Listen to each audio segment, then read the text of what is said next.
Post আর story দেখে ব্যক্তিত্ব বিচার করবেন না, কারণ এটা বিনোদন প্ল্যাটফর্ম, আমার জীবন না। আশা করি সবাইকে বোঝাতে পারলাম।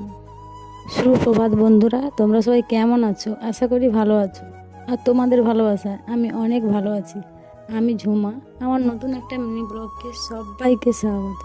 ঘুম থেকে উঠতে এখন একটু দেরি হয়, যেহেতু আমাদের জন্মাষ্টমী চলছে। পুজো তো সকাল থেকে হয় না, তাই ঘুম থেকে উঠতে দেরি হলেও কোনো ব্যাপার না। সকালে পুজো হয় না, সন্ধেবেলা সন্ধে হয় না, কত কাজ, শুধু রান্না আর খাওয়া দাওয়া। ঘুম থেকে উঠেছি, দেখো ঘরটা ঝাড় দিয়ে দিয়েছি। পুরো ঘরটা ঝাড় দিতে অনেকক্ষণ টাইম লাগে, তাই ভালো করে একটু পরিষ্কার করে ঝাড় দিয়ে দিয়েছি। আজকে ভাদ্র মাসের প্রথম, আর কি রৌদ্র বেড়েছে বাইরে, কি বলবো। সকাল থেকে পুরো অন্যরকম একটা সকাল। সত্যি সকালটা আজকে অন্যরকম লাগছে আর খুবই ভালো লাগছে। যে সুন্দর রোদ বেরিয়েছে, আর কি বলবো তোমাদেরকে। আর যেদিকে তাকাবে শুধু জল আর জল। ছেলেকে ঘুম থেকে টেনে নিয়ে এসেছি রাস্তাকে, ওকে দাঁত মাজাবো আর আমিও দাঁত মাজবো।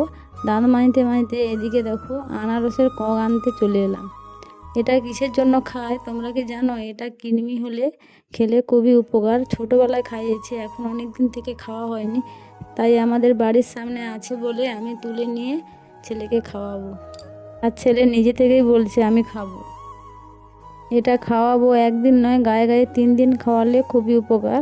আর এটা দেখো গাছ থেকে তুলে নিয়েছি, একটা একটা করে যত্ন করে ধুয়ে নিচ্ছি। ধুয়ে না নিলে ছেলে খাবে তো, ছোট ছেলে, ভালো করে পরিষ্কার করে ধুয়ে নিলে খুবই ভালো। আর এদিকে দেখো ধুয়ে নিয়ে সুন্দর করে ছেঁচে রস চিবড়িয়ে নেব। জল কিন্তু আমি দেব না, যৌ একটু বাড়াবে সেই একটুই খাওয়াবো। আমরা যদি খেতাম তাহলে জল দিয়ে ছেঁচে খেলে ঠিক আছে, এই অল্পতে আমাদের হবে না, যেহেতু ছেলেকে খাওয়াবো সেই অল্প হলেই হয়ে যাবে। এদিকে দেখো এইটুকুই বেরিয়েছে।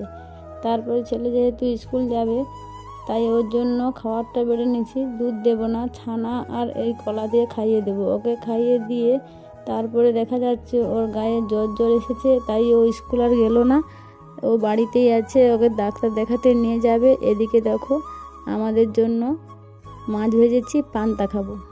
ভালো মন্দের মধ্যে আমার যদি পান্তা আমাকে দিতে পারো, আমার খুবই ভালো আর খুবই প্রিয় একটা খাবার। পান্তার সঙ্গে একটু আলু ভাজা, ডিম ভাজা এসব দিতে পারলে আরও ভালো। কিছুই লাগবে না, মাছ পেয়ে গেছি, বেশি করে মাছের মলা দিয়ে আজকে পান্তটা খেয়ে নেব। আর আমার পান্তটা খেয়ে খুব তৃপ্তি মনে হচ্ছে। কোন কারা কারা পান্ত খেতে ভালোবাসো কমেন্টে জানিও, কিন্তু আমি তো পান্ত খেতে খুব খুব খুব ভালোবাসি। একদিন আমাকে ভাত নাও দিলে চলবে, কিন্তু পান্তাটা না দিলে না, আমার পান্তা খেতেই হবে। পান্তাটা খেতে খেতে ভিডিওটা শেষ করছি। সবাই ভালো থেকো আর সুস্থ থেকো। আমার